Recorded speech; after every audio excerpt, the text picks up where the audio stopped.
Have you ever felt small in the face of a great challenge, as if the weight of the world were on your shoulders and the solution depended solely on you?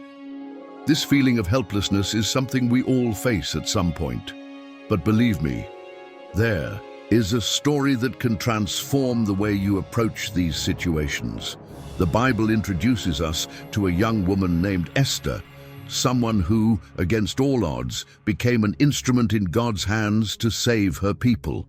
She was not a queen by choice, nor a heroine trained for combat. She was like you and me, full of doubts, insecurities, and challenges. But the difference is that she said yes to the divine call, even without knowing how it would all end. Esther faced enormous risks, lived in a hostile environment, and needed a lot of faith to make decisions that could cost her life. But it was her courage, along with divine providence, that changed the course of history. Imagine the impact your life could have if you also trusted God to face the giants before you. This story is not just about a queen from the past. It's about how you, today, can be called to be a light in the midst of darkness, even when circumstances seem impossible. Are you ready to learn more about this incredible woman and discover how to apply her lessons to your faith journey? Then let's begin. Historical and cultural context. The story of Esther takes place during the reign of King Xerxes I, also known as Ahasuerus, who ruled the vast Persian Empire between 486 BC and 465 BC. This empire was enormous, spanning 127 provinces, from India to Ethiopia. During this period, the Jews lived scattered throughout the empire after the Babylonian exile, which had begun about a century earlier. Although some had already returned to Jerusalem to rebuild the temple, many still remained in foreign lands, such as the city of Susa, where Esther and her cousin Mordecai lived. The political and social context of the time was unstable. Xerxes, known for his military campaigns and extravagant feasts, ruled with absolute authority, but relied on advisors and nobles who often had their own interests. It was in this environment that Haman emerged, a high official of the king and a descendant of the Amalekites, ancient enemies of Israel. He used his position to nurture a deep hatred for the Jews, which would later become a threat of genocide.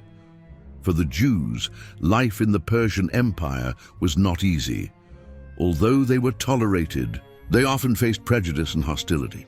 They were far from their homeland, without the temple as the center of their faith, which made maintaining their religious and cultural identity a constant challenge. Esther, a young Jewish woman, grew up in this environment, where survival often depended on prudence and faith. Moreover, the spiritual context was significant. Although the book of Esther does not directly mention the name of God, it deeply reflects the belief in divine providence.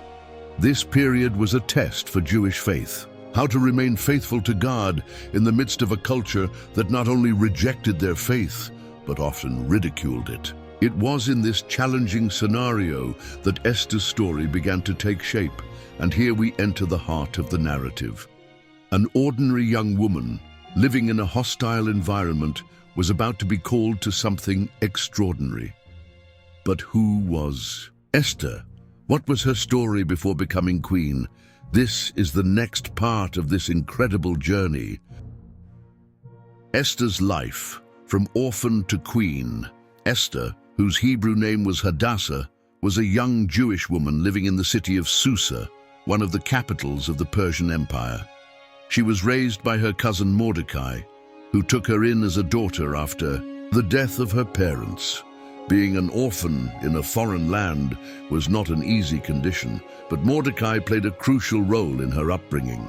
He not only taught her the values of Jewish faith, but also imparted wisdom and resilience, characteristics that would later prove essential. At the time, King Ahasuerus had deposed his queen, Vashti, after she refused to obey an order during a banquet. To find a new queen, the king ordered young women from all over the empire to be brought to the palace. Esther, then about 16 to 18 years old, was one of those chosen. Imagine the impact of this change, from a simple life to the luxuries and intrigues of the Persian palace.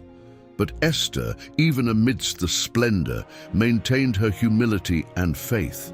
The selection process was not just about physical beauty, although Esther was described as very beautiful. There was a preparation period that lasted months, including beauty treatments and learning about court customs. However, what truly set her apart was her grace and character. Ahasuerus was captivated by Esther in a way no other young woman could, and she was crowned queen around 479 BC. Although Esther now held a position of great honor, she did not reveal her Jewish origin, following Mordecai's advice. This seemingly simple decision would later prove strategic. She also faced the challenge of balancing her new position with her religious and cultural identity. Being queen was not just a title. It was an opportunity that, as we will see, would be used in a grand way. Esther was not just a figure of luck. Her ascent to the throne was marked by divine providence. In a palace where decisions could mean life or death, she was being prepared for a greater purpose. And when the fate of her people was threatened, Esther would have to decide whether to face the risk of using her position to save them. The threat to the Jewish people. The tranquility of the Jews in the Persian Empire was shattered by a cruel plot orchestrated by Haman, one of Ahasuerus' most powerful officials. Haman was a descendant of the Amalekites, a people who had long been enemies of Israel. The hatred he harbored for the Jews was not only political, but also personal. It all began when Mordecai, Esther's cousin, refused to bow down to Haman, as it went against his faith and religious principles. Indignant at this attitude, Haman decided not only to punish Mordecai, but to exterminate the entire Jewish people. He convinced King Ahasuerus to issue a decree ordering the massacre of the Jews in all the provinces of the empire. This edict, sealed with the king's ring, was announced on the 13th day of the first month, around 474 BC, and the day chosen for the execution of the plan was the 13th day of the 12th month. It was a death sentence, hanging over thousands of innocent lives. Mordecai's reaction was immediate and intense. He tore his clothes, dressed in sackcloth, and covered himself in ashes, a sign of deep mourning and despair. He not only lamented, but also sought to mobilize the Jewish community. Amidst the pain, Mordecai knew he could not face this threat alone. He sent a message to Esther, explaining the gravity of the situation and asking her to intercede with the king. For Esther, this was not an easy decision. Although she was queen, she could not simply present herself before the king without being summoned under penalty of death. However, Mordecai reminded her of something essential. Perhaps she had been placed in that position for a greater purpose. Who knows if you have not come to the royal position for such a time as this? He said in words that echo today as a call to courage and purpose. As the deadline of the decree approached, despair grew among the Jews. They united in prayer, fasting, and a cry for deliverance. The tension was in the air, and the weight of responsibility fell on Esther. The story was about to take a decisive turn, where courage and faith would be tested to the limit. Esther's courage and faith. When Esther received Mordecai's message, the gravity of the situation became impossible to ignore. The decree condemning the Jews was not just a distant threat. It was a sentence that affected her own people. However, interceding with the king was not a simple decision. There was a clear law. Anyone who presented themselves before the throne without being summoned could be executed unless the king extended the golden scepter. Esther knew her life was at stake. Before Taking any action, Esther asked Mordecai and all the Jews of Susa to fast for 3 days. This act of surrender and divine dependence reflected her unwavering faith. During this period, she also fasted and prayed, seeking wisdom and courage to face the challenge ahead. This moment of spiritual preparation was a milestone in Esther's story, showing that her strength came from her connection with God.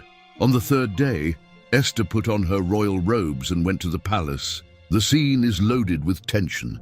Every step she took was an act of courage, every breath a silent prayer. When she finally entered the throne room, the silence must have been almost deafening. But, to everyone's relief, the king extended the golden scepter, allowing her to speak. It was the first sign that God was with her. Still, Esther needed to act wisely. Instead of directly exposing Haman's plot, she invited the king and Haman to a banquet. It was an unexpected strategy that demonstrated not only her courage, but also her intelligence. During the banquet, Esther remained firm, keeping her purpose in mind. She knew the right moment was yet to come. Esther's faith was not just a personal strength, it was an example for an entire community. Her courage to put herself at risk for something greater than herself inspires to this day. And while the situation still seemed uncertain, Esther was determined to carry out her mission, trusting that God would guide her steps. Esther's intelligence and strategy. Esther knew that dealing with Haman would require more than courage. It would require intelligence and strategy. She had captured the king's attention by entering the throne room, but her mission was far from over.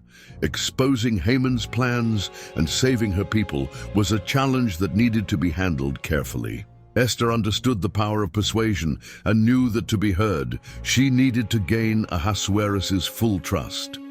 At the first banquet she organized, Esther demonstrated humility and respect to the king, avoiding hasty accusations against Haman. She used this moment to create an atmosphere of closeness and trust. When the king asked her what she desired, promising to grant up to half the kingdom, Esther did not rush. Instead, she invited him to a second banquet, along with Haman. This strategic decision gave her time to prepare the ground, and at the same time left Haman confident, believing he was in high esteem. Meanwhile, the story took new turns. That same night, the king had insomnia that led him to read the royal records. It was then that he discovered that Mordecai, Esther's cousin, had saved his life by revealing a conspiracy, but had never been rewarded for it. The recognition of Mordecai not only elevated his position before the king, but also began to expose Haman's weakness, who was already planning to hang Mordecai. At the second banquet, Esther chose the right moment to reveal the truth. With wisdom and emotion, she exposed her Jewish identity and revealed Haman's plan to exterminate her people. The way she presented her cause was masterful, appealing not only to logic but also to the king's heart. Esther showed that Haman's decree was not just a threat to the Jews, but also a direct attack against her, the queen, and against Ahasuerus' own interests. The king's reaction was immediate and furious. He ordered Haman to be executed on the gallows. He had prepared for Mordecai. Esther's intelligence not only saved her people, but transformed the political game in the empire. Her ability to plan, wait for the right moment, and act with determination was essential to the outcome of this story. Esther teaches us that often, more than courage is needed to face challenges. Wisdom is needed to devise effective strategies. Her example is proof that God can use both faith and human intelligence to accomplish his purpose. Divine providence and the role of the community. The story of Esther is a clear testimony of divine providence in action. Nothing that happened seems to have been by chance. From Esther's ascent to the throne to Mordecai's recognition by the king, every detail was part of a larger plan. Even amid difficult circumstances, God was working behind the scenes, guiding events to save his people. However, Esther did not act alone. The support of Mordecai and the Jewish community of Susa was essential. When Haman's decree was issued, Mordecai immediately mobilized the community to fast and pray. He knew that divine intervention would be crucial. This act of unity showed the strength of a community that turns to God for help. It was a moment of collective dependence where each prayer strengthened Esther's cause. Divine providence also manifested visibly in the details. For example, the king's insomnia the night before the second banquet was decisive. By consulting the records, Ahasuerus discovered Mordecai's heroic act, which had until then gone unnoticed. This unexpected event paved the way for Mordecai to be exalted and for Haman to face the consequences of his actions. It was not coincidence, but rather God's hand orchestrating the events. Moreover, Esther's courage was strengthened by the faith and support she received. Mordecai was more than an advisor. He was a pillar of support in moments of doubt. The Jewish community, in turn, showed that even under threat of death, unity around a greater purpose can bring strength and hope. Each person, by fasting and praying, contributed to the miraculous outcome. This story reminds us that God works both through individuals like Esther and through the collective. He acts in critical moments, but also invites us to participate in His plan, whether through prayers, actions, or simply standing firm in faith. When we look at the events, it is impossible not to see that every detail was under God's control, showing that His providence never fails. Spiritual lessons and modern application. The story of Esther transcends time and continues to offer valuable lessons for today. Her courage, faith, and wisdom teach us that even in adverse situations, God can use ordinary people to accomplish extraordinary things. Esther was not a warrior, a prophet, or a political leader. She was an ordinary young woman placed in extraordinary circumstances who decided to act with faith. One of the first lessons is about overcoming obstacles.